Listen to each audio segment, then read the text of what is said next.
hip hop, hip hop, Yeah. hip hop, hip Bars hop, is back. hip hop, Sam hip Ant.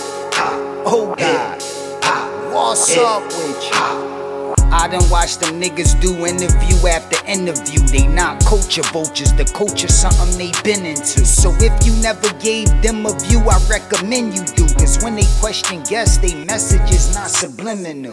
It don't matter if you a rookie or at your pinnacle. They gon' touch on stuff that you did and what you finna do. It's uncensored too. Yo, they never had a goofy show, but I saw some boys on they show acting goofy though. Well, if you think they L stupid though, you would get exposed like the hoes on OnlyFans letting coochie show. To introduce the show, when I sent this to Sam, asked, oh God, that nigga said, oh God, you the man, Cass. I spit white like a clan mask, and I'm a hustler. I could stand out on the beach and sell sandbags. Some things can't last, but this ain't just a podcast. This is Sam Ant and oh God cast. Hip hop uncensored is the vibe, so subscribe. Hip hop uncensored is the vibe, so subscribe. Oh God, driving Sam Ant riding passenger side, and you heard it out the mouth of the greatest rapper alive. Hip hop uncensored is the vibe, so subscribe.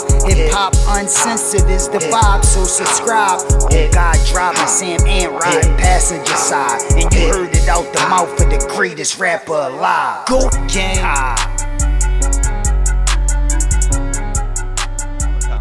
And I was like, nah. You know, I'm gonna call you. And I ain't talking on the phone. So I was like, fuck her. Fuck that. I told my homeboys about it. He said, well, P, the problem is you grew up on the phone. You're emotionally connected to the phone. Yep. That young girl ain't emotionally connected to the phone. So you can't force her to be emotionally connected to the phone to be talking. I said, you know what? You're right. So I was like, fuck that. Let me move on up to someone who's not, you know, don't mind talking on the phone a little bit. You know what I'm saying? So you're a little more in the OG age. Talk about that. Yeah. Dating younger women. I tend to be now. We both in situations. Obviously, we got women at home, so this is all hypothetical now. Right. Sure. I know. 37, 35. I tend to look at the older women like, yeah, I need the Angela Bassett, the Cougars in my era. But now you are OG. You look at 25. Talk about that. What is that transition? Nigga, ain't nothing old in my house but wine, motherfucker. Okay, motherfucker, shit. Okay, I'm gonna die with a smile on my face. No, but look, I ain't talking about marrying the motherfucker. Okay, I'm talking about, you know, if I ain't got nobody in my corner right now and I'm just out here doing what I do, why not get you know, brand new pair of shoes, nigga? Okay, who don't want a brand new pair of Jordans and shit? Okay, motherfucker, fit right, look right, built right. You know what I'm saying? Now, see, women gonna look at this guy. See, that's his problem. He want them young, but I'll get you old bitches when I get time to find a fly old one. If I find one that's 40, 42 years old, and she 45 and fly, I got you. But let's be honest. You know what 42-year-olds look like, motherfucker. They look like 52-year-olds, nigga. No, sir. And I'm out here in the gym working out, nigga, too. And I'm trying to eat healthy. Nah, son. You can't have one person in shape in this relationship. No, Yes, sir. Yes, sir. Now, is it true you got shot? And if so, what the hell happened with that? 3 times. Well, at once, 3 times. Yeah, I got shot in the hand, the leg, and the back.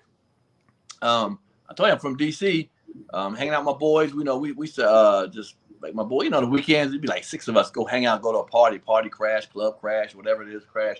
And one night we were coming out of McDonald's. We walked through a McDonald's to go to another restaurant, another spot, just hanging out. I think we was going to a place called Roy Rogers. I don't know if y'all remember Roy Rogers back then. Yeah. All right, we're there. So we went there and we came back and we went through the McDonald's. Got back to our car because we parked our cars in the McDonald's parking lot. And you know, you come out of McDonald's and they had that little fence so you don't walk into the drive-through, people coming out and shit. You know, you walk around. As I was walking around it, somebody was damn near hit me and my boys, like, you know, coming out. They got their order, was pulling out. And you know, one word led to another, like, what the fuck? Boop, boop, boop, boop. They pulled in, you know, they pulled out to the parking lot area, started talking shit. And the other car came out with them and shit. They were Jamaicans, and one word led to another, and then, you know, we were trying to scrap with our hands, and they was talking shit, and the cars left, but 2 of them stayed back talking shit. And every time we tried to get in our car to leave, because we could tell they didn't want to fight, they kept going to our car door and yanking the car door open. And like, you know, finally, I'm sitting in the back seat trying to, you know, I'm like, let's go, y'all. Them niggas ain't trying to do nothing. Let's go. And I hung out with some rowdy niggas and shit. And I looked back over my shoulder in the back rear view window and saw some cats come running back up. So I thought it was time, you know, to express your hands, you know, yourself verbally, physically. Wow. And I got the car, and I'm young now. I'm 20 years old, man, at the time. And I heard them niggas say, burn them.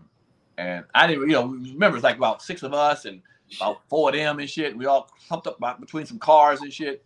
And next time I turned around, nigga said, burn him. And I heard a shot, like, pow. And it sounded like a starter pistol because I never heard a real gun at the time. Right. Guns I heard in movies like, Right. But we started hearing, pop, pop, pop, pop, pop. I was like, this nigga was trying to start a race out this bitch. What's up with that? And my boy got hit in the leg first. Said, oh shit, and pushed me because we were between some cars, and we just started running. And when that gunfire started running, popping, friendships start being a little different and shit. It's all man for himself and shit. I'm running and shit. I actually tried to get back in the McDonald's. They locked the door in the McDonald's and shit. So I'm trying to run, and I grabbed the door and could tell yanking on it because they saw the commotion and shit. I guess out there before it started. I'm running and they clipped me in the leg.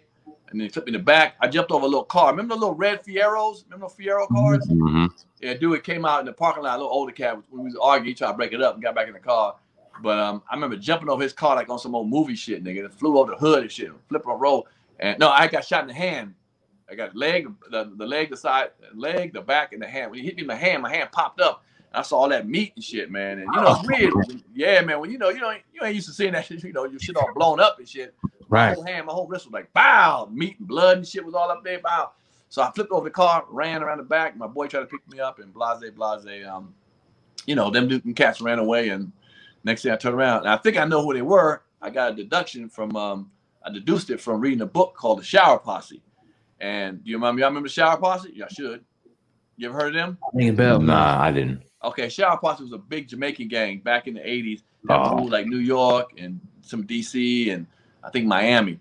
Well, I read in there where they had they won't let two Jamaican crews be in the same neighborhoods. Like you got South Jersey or we say where y'all from, Newark, whatever y'all from, they won't let two Jamaican crews be in Newark. They're gonna kill each other off. You gotta move to another spot. That's what they said in the book. It's about the big gang.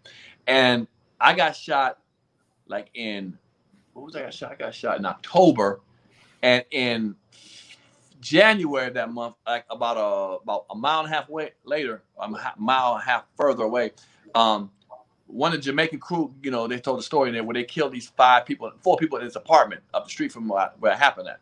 And I remember when it happened, it was a big deal. You get 4 murders at one time, and so there it goes. They were doing dirt around there, so it couldn't have been another Jamaican crew because my neighborhood didn't have Jamaicans and shit. Jamaicans were more inner city DC. I was in Maryland at the time, on the outskirts of Maryland, outskirts of DC. So it had to be them because they wouldn't have been 2 Jamaican crews around there for a mile and a half away. Right. So there it is. So I most likely got shot by them and shit. So Was there ever a point you thought you was gonna die? Oh yeah. It's funny when I had I got in I had bought a pair of 995s that was expensive, gray and burgundy New Balance, DC Rocks New Balance. It was like $105. That was back then, 20, 30 years ago. So 30 years ago. So when I got shot, the ambulance man came and got me, and I'm telling you this. And I get in there, and I'm crying and shit because I thought I'm gonna die. I thought when you get shot, you automatically die and shit. And I'm crying and shit. And I said, he might have been. I was 20. Dude must have been about 27, 28 years old, a little older than me. And I was like crying. I was like, man, am I gonna die? And this dude said, he ain't say these words verbatim, but his attitude was like, no, nigga, you gonna be all right. I was like, shit. And when I got that hospital, man, I went looking for my damn shoe and shit, man. It had blood all on it. I was like, nah, y'all come up off that shoe, man. I want my damn, my other New Balance that was bloody and shit back and shit. But yeah, man. So I did think I was gonna die. Was that before or after you got into comedy? After I got in comedy. I started comedy when I was 17. Okay. I went to a vocational school, like a school that showed like taught you a trade. It was a regular school, but also had trades and stuff. And sometimes you get projects and you had a week to finish it. Well, I was done by like Thursday or something like that, or Friday. I think it was Thursday. And I was reading the weekend paper, and it showed open mic night. And I was like, you know what? On the Thursday, but I said that was a Friday, so I was like, you know what? I'm gonna go down and just see what it is. And I went down there at the comedy club. I was too young to be in there, but they let me come in there. And I met a comic and asked him how to get into it. And he kind of explained, "This is what you do. Come back on open mic. Come back with 5 minutes." I remember driving home thinking, "What the fuck is 5 minutes of jokes?" Because remember, I'm just a joner. I can snap and bag and joan. Right. I don't know jokes and shit. So I went home, and there was a guy named Stephen Wright. It was a comedian named Stephen Wright. If you ever saw that movie Half Baked with Dave Chappelle, the old dude that was laying on the couch all the time. His name is Stephen Wright, and Rodney Dangerfield had albums out. So I listened to they shit, and I turned it into some urban shit. And I came back and told them jokes on stage and killed, man.